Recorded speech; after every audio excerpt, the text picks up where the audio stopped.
Kabanata 621. Pagkatapos ay tumanggo si Severin na may ngiti.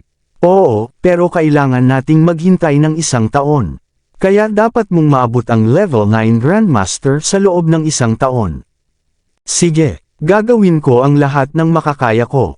Tumanggo si Dayan ng masaya. Gayunpaman, muling napakunot ang noo ni Severin at sinabi, hindi lang iyon. Marami rin akong natanggap na mga misyon. Misyon? Anong klaseng mga misyon? Naguluhan si Dayan. Naalala ni Severin ang mga sinabi sa kanya at ipinaliwanag kay Dayan ang mga bagay na kanyang nakuha at ang mas malalaking posibleng kayamanang makukuha pa niya. Sa huli, ibinunyag niya ang malaking sekreto, panahon na para sabihin ko rin sa iyo ang totoo. Ako ang pinakamataas na pinuno ng Draco Deus Temple, at ang Draco Hall ay isa sa mga nasasakupan kong hall. Hindi maaari. Napuno ng pagkagulat ang puso ni Dayan at naupo siya nang walang masabi sa kama sa matagal na sandali. Sapat na sanang ikagulat ang malaman na nakatanggap si Severin ng isang aklat tungkol sa alchemy at isang lumilipad na espada, ngunit sinabi rin ni Severin na makakakuha pa siya ng mas kamanghamanghang mga kayamanan basta't matagpuan niya ang mga hallmaster ng lahat ng 12 hall at matulungan silang magtagumpay sa mas mataas na antas.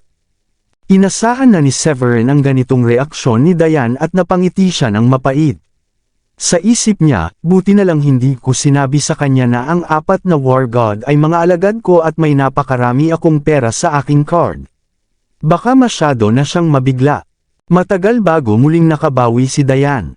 Habang nakatitig sa lalaking nasa harap niya, napangiti siya at sinabi, kaya pala. Lagi kong naiisip na sina Larry at Blade mula sa Draco Hall ay napakarespetado sa tuwing nakikita kanila. Ikaw pala ang kanilang pinuno.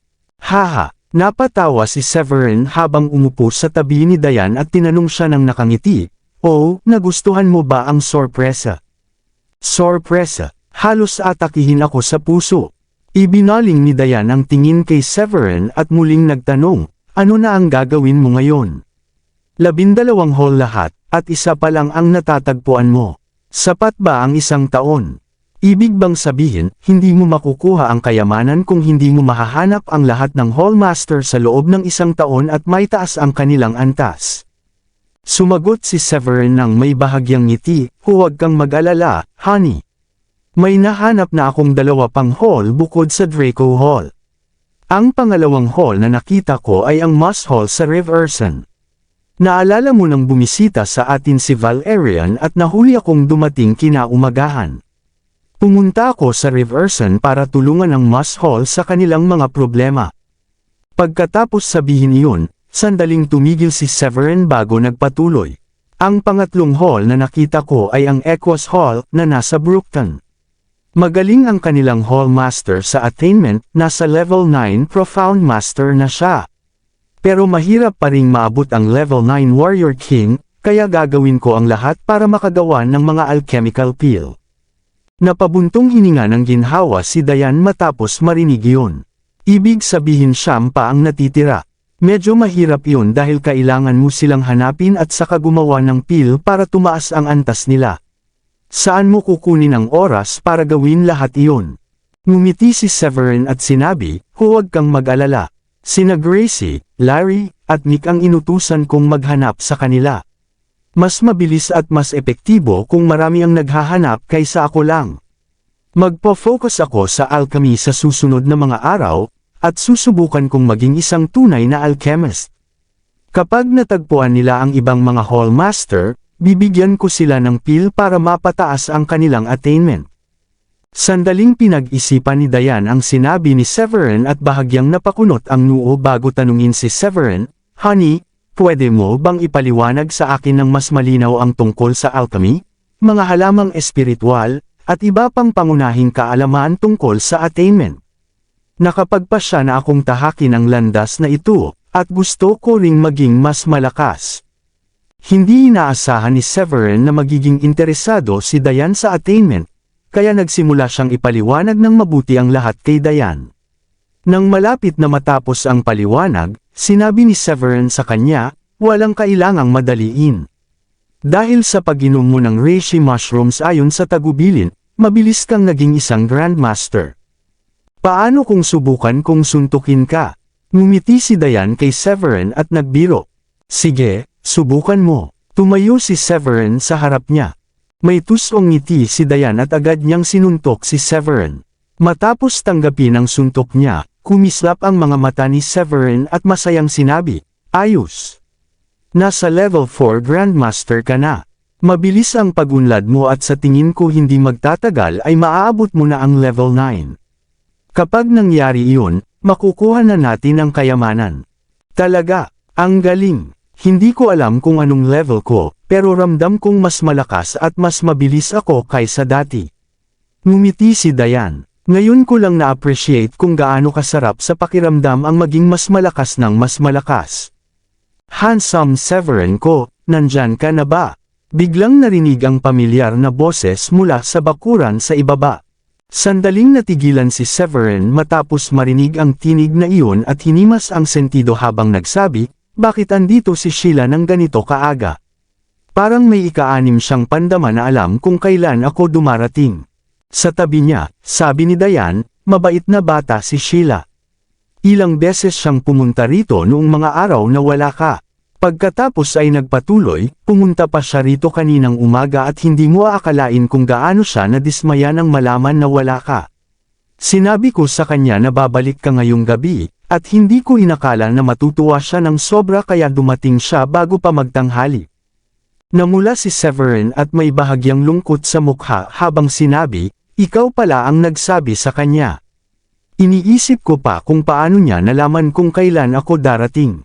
Kahit na nakakataba ng puso ang kabaitan ni Sheila, pakiramdam niya ay masyado pa itong bata at hindi pa hinog. Sa palagay niya, ang nararamdaman nito para sa kanya ay isang panandaliang paghanga lamang at maaaring mawala rin kapag matagal na silang hindi nagkikita. Ngunit, mukhang hindi ganoon kasimple ang sitwasyon kung pagbabasehan ang sigla ni Sheila, dahil posible na lubos na itong nahulog sa kanya. Gayunpaman, nang maisip niya kung paano nagtiis si Dayan ng ilang taon para sa kanya, alam niyang hindi niya matatanggap si Sheila dahil iyon ay magiging pagtataksil kay Dayan. Humiga si Severin sa kama at sinabi, "Bakit hindi mo na lang siya sabihing bumalik na lang sa ibang araw? Sabihin mo na kakauwi ko lang at kailangan ko pang makapagpahinga." Napangiti si Dayan sa naging reaksyon ni Severin at pabiro na sinabi, "Ang sama mo. Hindi mo ba naiisip na masyado kang malupit? Hindi mo ba napapansin kung gaano siya kabait sa iyo? Ayos lang sa akin kung mauwi kayong dalawa." Namula si Severin at hindi napigil ang sabihin, "Huwag ka rin. Hindi ako makapaniwala na naging maganda ang samahan niyo. Hehe, bababa na ako para sabihin sa kanya na pwede siyang umakyat sa kwarto mo para makita ka." Hindi pinansin ni Dayan ang pagtutol ni Severin dahil alam niya kung ano ang pakiramdam ng magmahal ng lubos. Lalo na nitong mga nakaraang araw na labis niyang na-miss si Severin habang wala ito. Kaya naman lubos niyang nauunawaan ang nararamdaman ni Sheila. Mabuti pang ako na lang ang bumaba at salubungin siya. Ewan ko na lang kung ano ang gagawin niya kapag pinayagan mo siyang pumasok sa kwarto ko. Kanino ako iiyak kung sakaling maging masyado siyang malapit sa akin? Nagulat si Severin sa mungkahi ni Dayan at dali-daling bumaba mula sa kama. Habang naglalakad pababa, sabi ni Dayan, "Akala mo ba ganun kanya kagustong gusto?" Oo, masayahin at palabang babae si Sheila na hindi nahihiyang magsabi ng nasa isip niya, pero hindi naman siguro siya aabot sa ganun, di ba? Walang nasabi si Severin. Ang nasa isip niya lang, hindi mo alam kung gaano siya kapilya. Noong isang araw, hinalikan niya ako sa kotse nang hindi ako nakabantay. Kung siya na mismo ang bababa para salubungin ito, mas mababawasan ang tsansa na gumawa si Sheila ng kung anong kalokohan sa kanya. "Ah, handsome ko, buti na lang at nakabalik ka na." Pagkakita pa lang kay Severin sa ibaba, agad na lumiwanag ang mga mata ni Sheila. Para bang kumikislap pa ang kanyang malalaki at maliwanag na mga mata. Pagkatapos magsalita, agad siyang tumakbo, yamakap kay Severin, at nagsabi habang umiiyak, "Hindi mo man lang sinabi sa akin na ilang araw kang mawawala. Nawalan ako ng gana na kumain habang wala ka dahil sobrang nag-aalala ako na baka mapahamak ka. Kung sinabi mo lang agad, sinamahan na sana kita at okay lang sa akin na maging tag-aparot parito mo ng tsaa. Hindi makapagsalita si Severin. Nasa harap mismo si Diane, ngunit walang pakialam si Sheila na yakapin siya ng mahigpit sa harap ng asawa niya. Napailing at natakpan ni Diane ang bibig habang natatawa sa pagkaasiwa ni Severin. Sobrang tapang talaga ni Sheila na handang gawin ang lahat para sa kanyang mahal. Pero di nagtagal, huminto si Diane sa pagtawa at bahagyang nalungkot. Kitang-kita sa mga salita at kilos ni Sheila kung gaano kalaki ang pagmamahal nito kay Severin, at kung patuloy itong tatanggihan ni Severin, tiyak na masasaktan ito ng malalim. Gayunpaman, alam ni Diane na hindi pwedeng pilitin ang damdamin, at wala rin siya sa posisyon para pilitin si Severin na tanggapin si Sheila. Ahem, hindi ito masyadong naaangkop, Miss Sheila. Dapat mas maging maingat ka sa mga kilos mo sa harap ng isang lalaking may asawa. Bahagyang tumikim si Severin at agad itong pinaalalahanan. Binitiwan ni Sheila si Severin at yumuko habang nahihiyang nagsabi, "Natuwa lang ako nang makita kitang bumalik." Ngumiti si Diane at sinabi, "Siya nga pala, Sheila, ililibre niya tayo ng masarap na pagkain mamayang gabi. Sumama ka na rin. Kumain ka na lang ng magaan ngayong tanghali para may espasyo pa ang tiyan mo para sa handaan." "Oo, ayos iyon. Wala rin akong gagawin mamaya." Agad na pumayag si Sheila na may ngiti. Palihim pa siyang tumingin kay Severin at nagsabi, "Lalo kang gumaganda, gumagwapo sa bawat araw na hindi kita nakikita."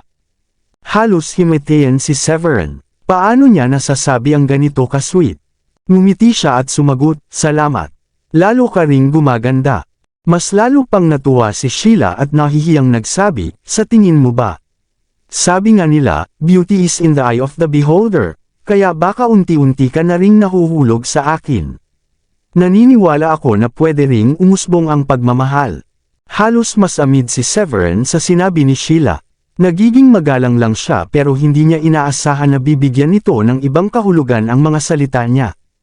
"Ate Sheila, andito ka pala." Biglang tumakbo papasok si Celine, na dapat ay naglalaro sa labas, at tinawag si Sheila. Kitang-kita na malapit ang loob niya kay Sheila, marahil dahil ilang beses na itong dumalaw nitong mga nakaraang araw. "Oh, Miss Sheila, andito ka rin pala. Ililibre kami ni Severin ng hapunan mamayang gabi. Gusto mo bang sumama?" Masayang tanong ni Judith habang papasok din. Nang makita ni Severin ang reaksyon ni Celine at Judith, naisip niya, "Naku po, yari na ako." Sobrang malambing ni Sheila kaya pati pamilya ko nakuha na ang loob. Sa ganitong sitwasyon, baka dumating ang panahon na hindi ko na rin kayanin na tanggihan siya. Lalo na't napakaganda niyang babae, at kanina lang ay bahagya na akong nataranta nang niyakap niya ako ng mahigpit. "Gustong-gusto ko, Tita Judith. Sinabi na sa akin ni Diane kanina kaya masayang-masaya akong sumama." Ngumiti si Sheila, yumuko, at binuhat si Celine habang sinasabi sa bata, "Dapat tawagin mo akong Tita Sheila imbes na Ate, Celine." "Okay, Tita Sheila," agad na sagot ni Celine. "Ayan, mas tama na yan. Ang talino mo talagang bata, Celine." Masayang sabi ni Sheila. Agad namang nagtanong si Severin, karaniwan ang ibang babae mas gusto na tinatawag silang ate para mas bata pakinggan, pero bakit gusto mo na tawagin ka ni Celine na tita? Mayabang na sagot ni Sheila, "Hindi ko siya pwedeng patawaging ate ako dahil parang masyado naman akong bata at mas mababa ang posisyon ko kaysa sa iyo. Magiging awkward yan kung sakaling maging tayo." Kapag tinawag niya akong tita, pareho na kami ng level ni Diane. Napanganga si Severin sa paliwanag niya at hindi inasahan na ganito pala mag-isip si Sheila. Makalipas ang ilang sandali, sabay-sabay nang kumain ng tanghalian ang lahat. Pagkatapos kumain, pumunta si Severin sa isang tabi at tinawagan si Larry. "May problema po ba, Supreme Leader?" Magalang na tanong ni Larry nang sagutin ang tawag. Mahigpit na sabi ni Severin, "Pumunta na naman ang mga tao ng Cherry Dome para gambolain ang pamilya ko. Malamang sina Cain at Lucy ang nagsabi ng tirahan ko sa kanila. Hanapin mo sila at turuan ng leksyon para maalala nilang huwag nang magpadala ng tao mula sa Cherry Dome dito, maliban na lang kung gusto nilang patayin ko silang lahat." Naiintindihan ko. Mabilis na sagot ni Larry bago ibinaba ang tawag. Kinagabihan, isinama ni Severin ang pamilya niya, pati na si Sheila at lahat ng bodyguards, sa isang hotel para maghapunan. Masaya ang lahat, at hindi nagtagal, ilang baso na ng alak ang nainom ni Sheila. Nang maalala ni Severin ang nakakahiyang insidente noon, agad niya itong pinaalalahanan, dahan-dahan lang sa alak, Sheila. Huwag kang maglasing at yakapin na naman ang hita ko. Nakakahiya yun. Nahihiyang sumagot si Sheila, sige. Hindi ko akalaing ganyan ka pala ka-concern sa akin. Nag-aalala ka pa na malasing ako. Kabanata 625. Natahimik si Severin sa sagot nito at parang sumasakit na ang ulo niya. Pagka-uwi, plano ni Severin na pag-aralan ang aklat ng alchemy at kakabukas lang niya nito sa kama nang biglang bumukas ang pinto at pumasok si Diane. Tapos na itong maligo at nakasuot ng sexing pink na nightdress. Halos lantad na ang mahahaba at sexing mga binti niya, at sobrang nakakaakit ang itsura niya. Pagkapasok, lalo pang mapanukso ang ngiti ni Diane habang nilak ang pinto ni Severin at tinanong siya, ano sa tingin mo, honey? Maganda ba ako? Hindi napigilan ni Severin ang mapalunok at sabing ye. Ang ganda mo. Pagkasabi noon, agad niyang itinabi ang aklat ng alchemy at sabing grabe, ang bilis mo ngayon, honey. Hindi ikaw yan kadalasan. Namula si Diane. Anong masama sa pagiging mabilis? Kung hindi pala ako ito, aalis na lang ako. Agad tumalon mula sa kama si Severin nang makitang aalis si Diane. Niyakap niya ito mula sa likod at sinabing ikaw na ikaw ito. Gustong gusto ko, sobrang gusto ko, nabigla lang ako ng kaunti.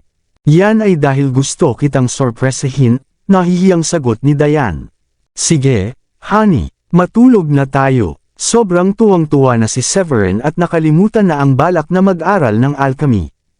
Maya-maya, pinahiga ni Severin si Diane sa kama, at nagpaubaya sila sa init ng kanilang damdamin habang sinisinagan ng liwanag ng buwan mula sa bintana. Kinabukasan, mahimbing pa ring natutulog si Diane kahit mataas na ang araw. Hindi ka pa bababangon, honey? Hinalikan ni Severin ang maganda nitong mukha at masayang tanong, halos hinahalikan na ng araw ang puwet mo. Wala ka bang trabaho ngayon? Nagunat si Diane at sabing kasalanan mo yan kasi inikot mo ako buong gabi. Parang bumigay lahat ng buto ko. Siguro hindi na ako papasok ngayon kasi may bago ng assistant general manager ang kumpanya na magaling sa negosyo. Hindi ko na masyadong kailangang mag-alala. At isa pa, lahat ng mayayamang negosyante at malalaking pamilya sa lungsod ay alam na mataas na ang lipad ng Shanahan family, kaya sila na mismo ang lumalapit para makipag-cooperate. Wala na masyadong problema sa negosyo natin ngayon. Tumango si Severin sa narinig at muling nagtanong, oo nga pala, nasaan na si Stanley ngayon? Dati ang hilig niyang manggulo sa'yo. Ginugulo ka pa rin ba niya ngayon? Haha, napatawa si Diane nang mabanggit si Stanley. Di ba naging influencer na siya? Maganda ang takbo ng restaurant na hinahawakan niya at palaging nagla-livestream. Ang dami na niyang fans, at kumikita siya ng malaki sa paglalaro at panalo sa video games laban sa ibang tao. At bukod pa doon, ang dami niyang babaeng fans na palaging nakapaligid sa kanya. Sa tingin mo ba may oras pa siyang manggulo dito sa kumpanya? Napatawa rin si Severin. Hindi ko inakalang magiging influencer siya dahil lang sa nangyaring streakang incident. Nakakagulat. Sige, bababa na muna ako. Matulog ka pa kung pagod ka. Nginitian ni Severin ang magandang dalaga sa kama, at pagkatapos maghilamos ay bumaba na siya. Ilang saglit lang, nakatanggap siya ng tawag mula kay Larry na nagsasabing lumipat na ng tirahan sina Cain at Lucy. Parang nagtatago ang mga ito at baka matagalan bago sila matagpuan. Matapos mag-isip, sinabi ni Severin na huwag nang ituloy ang paghahanap dahil malamang ay tumakas ang mag-asawa sa takot na balikan sila ni Severin. Nakakatayo na si Cain ngayon, pero hirap pa ring maglakad. Mag-shopping naman tayo, Cain. Naiinip na ako dito sa loob ng bahay. Reklamo ni Lucy. Pinipigilan siya ni Cain na lumabas nitong mga nakaraang araw dahil baka gumanti si Severin, pero pakiramdam ni Lucy ay parang nakakulong na siya at gusto na niyang lumabas para magpakasariwa sa hangin. Hindi ka ba natatakot na makita tayo ni Severin? Nakakunot noong tanong ni Cain, na ayaw pa ring lumabas ng bahay. Umangal si Lucy. Pero ang hirap tiisin na nakakulong lang tayo rito. Parang nasa kulungan tayo.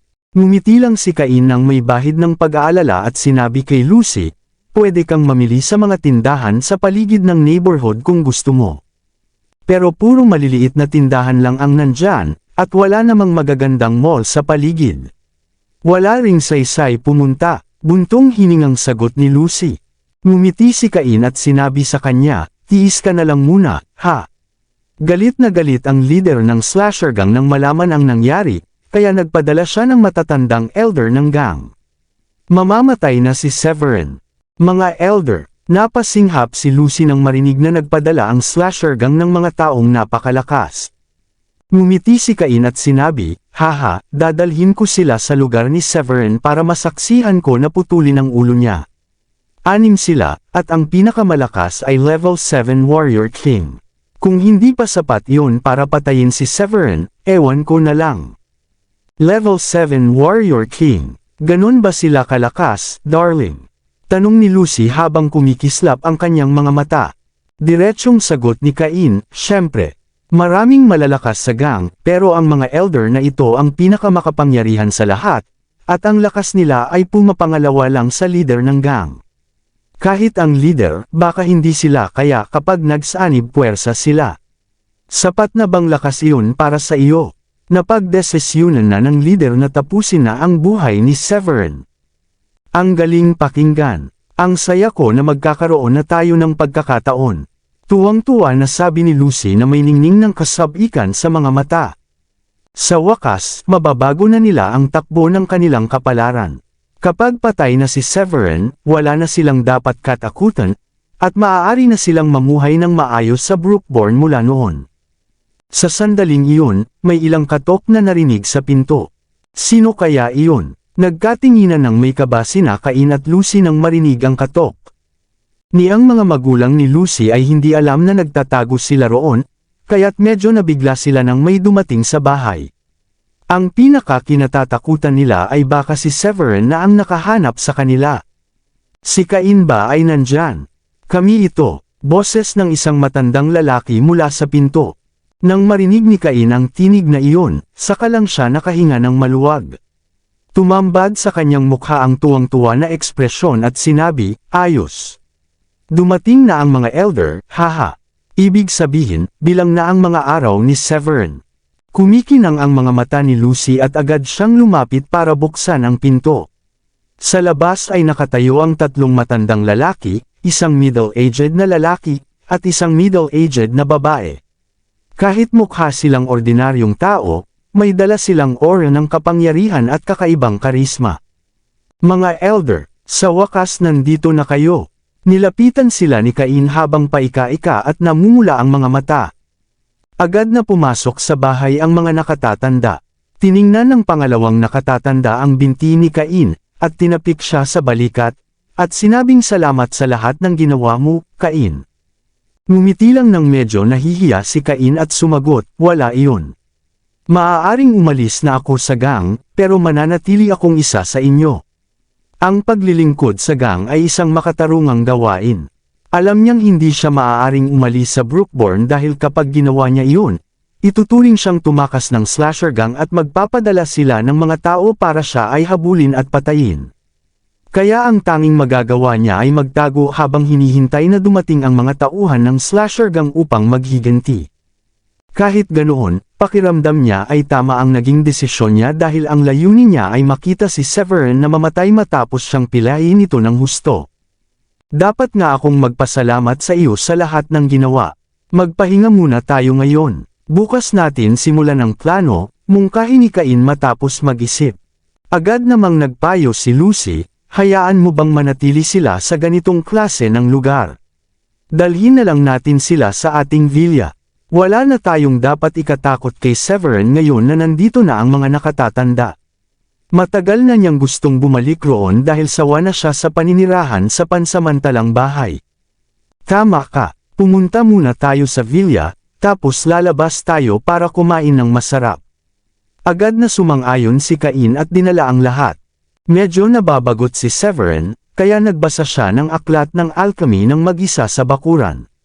Bagamat detalyado ang pagkakasulat, hindi niya sinubukan iyon hanggat hindi siya ganap na bihasa rito. Bayaw, isang magandang babae ang biglang dumating matapos pumasok sa tarangkahan. Nang makita ni Severin na si Megan iyon, agad niyang itinabi ang aklat at nagtanong, "Anong sadya mo ngayon? Matagal na mula nang ipagkatiwala ko sa iyo ang gawain na iyon. Nakuha mo na ba?"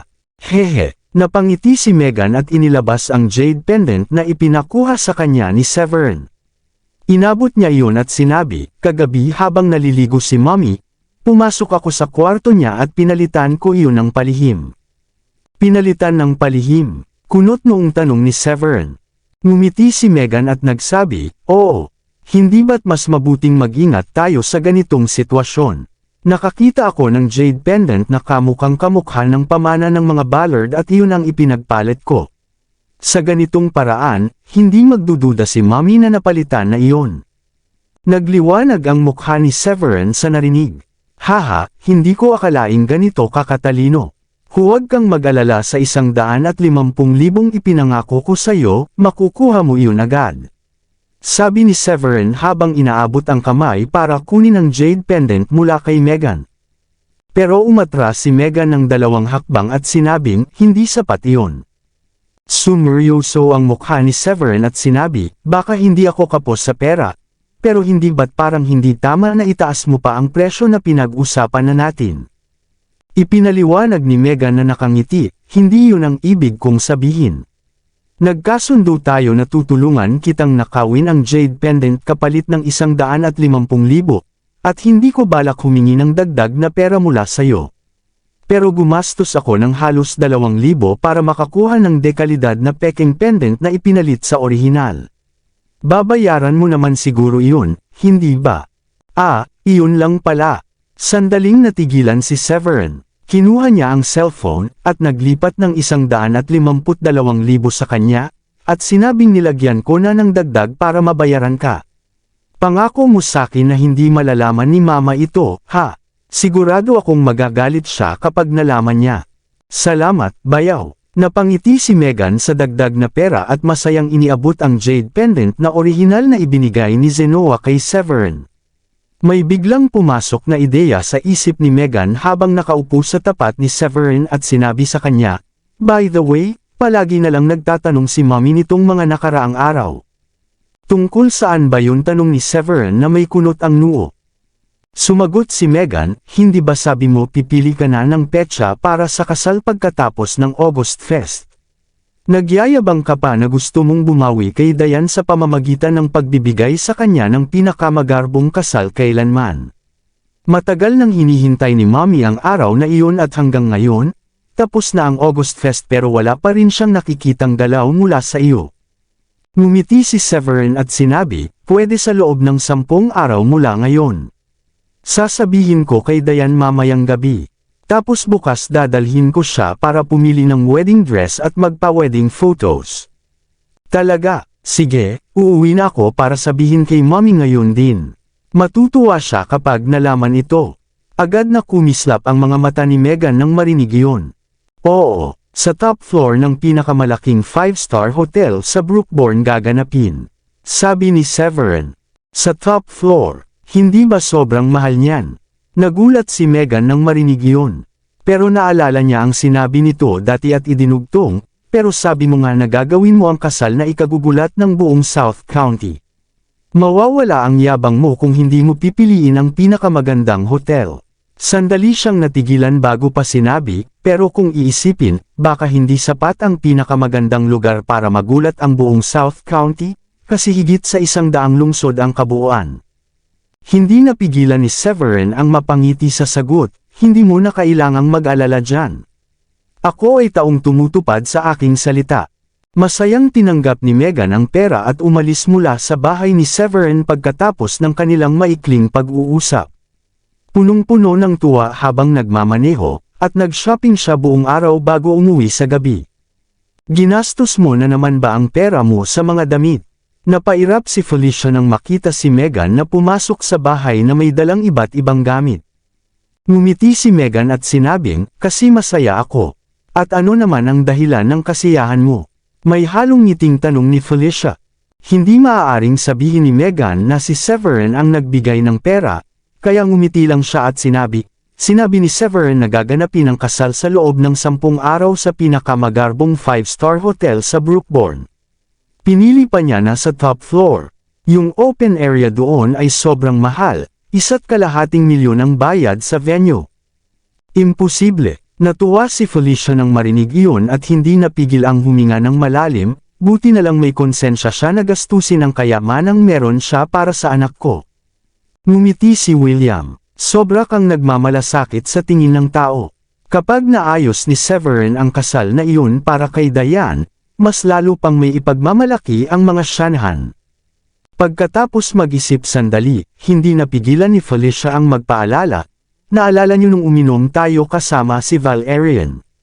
Hindi ba sabi niya na dadalo siya sa kasal kung may oras siya? Kailangan nating paalalahanan si Severin na sabihin sa kanya. Kapag nakadalaw si Valerian, mas lalo pa itong magdadala ng karangalan sa pamilya natin.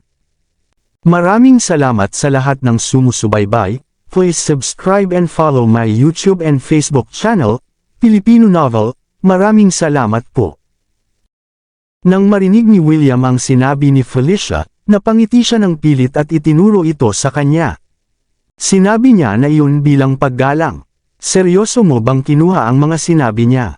Pagkatapos noon, huminto sandali si William bago nagpatuloy, si Ginoong Valerian ay isang war chief. Malamang puno ng courtesy calls mula sa mga pinuno ng lungsod, mga miyembro ng Maharlika, o mga gobernador ng estado ang kanyang araw-araw na schedule. Sa tingin mo ba, magkakaroon siya ng oras para dumalo sa kasal ni Severin kung punong-puno na ang kanyang schedule? Bagaman naisip ni Felicia na may punto ang paliwanag ni William, hindi pa rin siya sumuko at sinabi, pero isa siyang war chief. Hindi ba't hindi siya pwedeng bumawi sa kanyang salita? Ngunit napangiti na lang si William nang walang magawa. Sinabi niya na dadalo siya kung may oras siya. Hindi naman siya tahasang nangako na pupunta siya. Kung tutusin, hindi niya binabawi ang kanyang salita kung sasabihin niyang wala siyang oras. Tayo ang dapat na mas may alam kung nasaan ang ating lugar. Sa sandaling iyon, ang 5 nakatatanda ng slasher gang ay nakapagpahinga na ng 1 araw sa villa at nagsimula ng mainip. Sinabi nila kay Cain, halika na Cain, dalhin mo na kami kay Severin at patayin na natin siya. Kung hindi natin ito gagawin agad, baka makahanap siya ng paraan para makatakas, lalo na kung malaman niyang paparating tayo. Kapag nangyari iyon, mahirap na natin siyang mahanap ulit. Tumango si Cain at sumang-ayon na may punto ang mga nakatatanda. Lumingon siya, ngumiti kay Lucy, at sinabi, babae ka, kaya mas mabuting huwag ka nang sumama. Ayaw mo sigurong makakita ng madugong eksena, di ba? Isasama ko lang ang 5 nakatatanda. Maghintay ka na lang dito sa bahay at abangan ang magandang balita. Sa totoo lang, may isa pang dahilan kung bakit ayaw ni Cain na isama si Lucy. Sinaktan siya ng matindi ni Severin at plano niyang maghiganti sa pamamagitan ng pananakit kay Severin at paglapastangan kay Diane sa harap mismo ni Severin. Sa ganoong paraan lang mawawala ang galit sa puso niya. Bukod pa roon, nasabi na niya sa 5 nakatatanda na may 6 na magagandang bodyguard ang pamilya ni Severin. Higit pa sa karamihan ng mga babae ang ganda at hubog ng katawan ng mga ito, kaya naging interesado ang 4 na lalaking nakatatanda. Kung kasama si Lucy, hindi magagawa ni Cain ang balak niya kay Diane. Sige, bumalik ka agad. Punong-puno rin ng kumpiyansa si Lucy noon. Pagkatapos ng lahat, narinig niya si Cain na nagyayabang kung gaano kalakas ang slasher gang, at kung magsasama-sama ang 5 nakatatanda na mas malakas pa kaysa sa kanilang leader, siguradong madali lang para sa kanila na patayin si Severin. Bagaman 6 na tao ang dapat na pupunta, naantala ang pang-6 na nakatatanda dahil sa biglaang gawain at hindi nakasama. Gayunpaman, tiniyak ni Cain na kaya ng 5 nakatatanda na tapusin si Severin nang walang kahirap-hirap. Tara na, Kumaway si Cain at umalis kasama ang 5 sa sasakyan. Makalipas ang kaunting oras matapos umalis si Cain, nakaramdam ng pagkabagot si Lucy sa bahay, kaya nag-isip siya sandali at hindi mapigil ang sabihin, hindi ako pwedeng maupo lang dito. Kailangan kong magmaneho papunta roon para tingnan. Pwede naman akong gumamit ng binoculars para makita mula sa malayo. Hindi ako mapapanatag hanggat hindi ko nakikita na naputol na ang ulo ni Severin. Naalala niya kung paano siya hinamak ni Severin noon, pati na rin kung paano nito winasak ang kanyang kasal at pinilit siyang magpakasal kay Cain na pangit ang hitsura. Kahit mayaman siya, pakiramdam niya'y may kulang pa rin sa kanyang puso. Kaya agad nagpasya si Lucy na magmaneho at palihim na sumunod sa sasakyan ni Cain. Noon, mag-isa lang na nakaupo si Severin sa silid upang pagmasdan ng pendant na jade. Medyo nasabik siya at nag-isip kung ano kaya ang laman ng pamana ng pamilya Ballard. Sigurado siya na may nakatagong kayamanan doon dahil sa kakaibang enerhiya na naramdaman niya. Bigla niyang hinigpitan ang hawak at nabasag ang pendant sa ilang piraso. Isa sa mga iyon ang tumusok sa kanyang balat at nagdugo. Pagkatapos masipsip ng pendant ang dugo, isang sinag ng liwanag ang dumiretso sa isipan ni Severin. Kabanata 630. Isang teknik na kilala bilang Rose Petal Rain. Tumigil ang tibok ng puso ni Severin at may bakas ng labis na tuwa sa kanyang mukha. Ang mga teknik sa martial arts ay hinahati sa 4 na antas: Star, Sun, Sky, at Soil. Bawat antas ay may 3 ranggo, mataas, gitna, at mababa. Sa lahat, ang mataas na ranggo ng Star Grade ang pinakamakapangyarihan ngunit pinakamahirap makuha. Ang mababang ranggo, ang Soil Grade naman ang pinakamadaling makuha kaya ito ang pinakakaraniwan. Ngunit napakalaki ng agwat sa pagitan ng Soil Grade at Sky Grade, at ang huli ay makikita lamang sa ilang mga tagong sekta.